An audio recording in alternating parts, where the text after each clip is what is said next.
এখন ডাঙৰ কাৰণে অহা নাই, স্পৰ্টছৰ কাৰণে আহিছোঁ। ক্ৰিকেট, ফুটবল, যোৱা স্পৰ্টছ আছে আৰু কলা সংস্কৃতি, গান, চিনেমা, স্পৰ্টছ চব ৰিলেটেড বস্তু আৰু স্পৰ্টছক উদগনি দিবৰ কাৰণে আপোনালোকৰ মাজত আহিছোঁ। আৰু এইকেইদিন মই ইমান গানৰ মাজত থকা নাই, মই ঘূৰি ফুৰিছোঁ, প্ৰগ্ৰেম চলি আছে বাৰু, কিন্তু ডক্টৰ বেজবৰুৱালৈ লাগি আছোঁ, আপোনালোকে গম পাইছে। চ'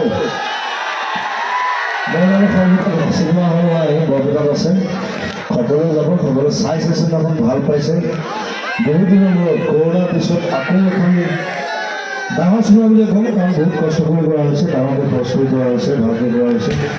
আৰু মই অলপ বেলেগ ধৰণৰ ওলাইছোঁ, চিনেমাখনত চালে গম পাব। ত' সকলোকে অনুৰোধ জনাইছোঁ ডক্টৰ বেজবৰুৱা চাবৰ কাৰণে। আৰু খেল চলি থাকক, ক্ৰিকেট চলি থাকক, ফুটবল চলি থাকক, ধুনীয়াকৈ চলি থাকক। আৰু ইমান সুন্দৰ আয়োজন কৰিছে সকলোৱে, সকলোকে ধন্যবাদ জনাইছোঁ। সকলো কৰ্মকৰ্তা, সকলো ৰাইজ, সকলো ল'ৰা ছোৱালী, সকলো বন্ধু বান্ধৱ, সকলোকে মৰম জনাইছোঁ, শুভকামনা জনাইছোঁ। নতুন বছৰটো ধুনীয়াকৈ যাওক। গান লাগে আমাৰ এতিয়া ডক্টৰ বেজবৰুৱা যোৱা চলি আছে চলিব। মই এতিয়া মহাদেৱ বৰবৰুৱা, মই জুবিন গাৰ্গ নহয়।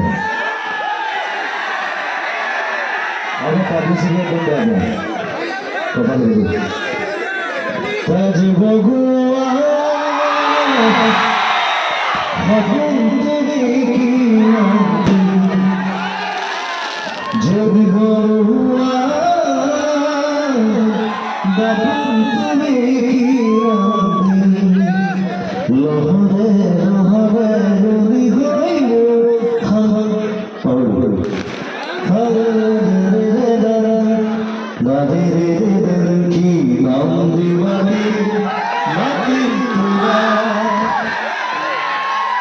ডক্টৰ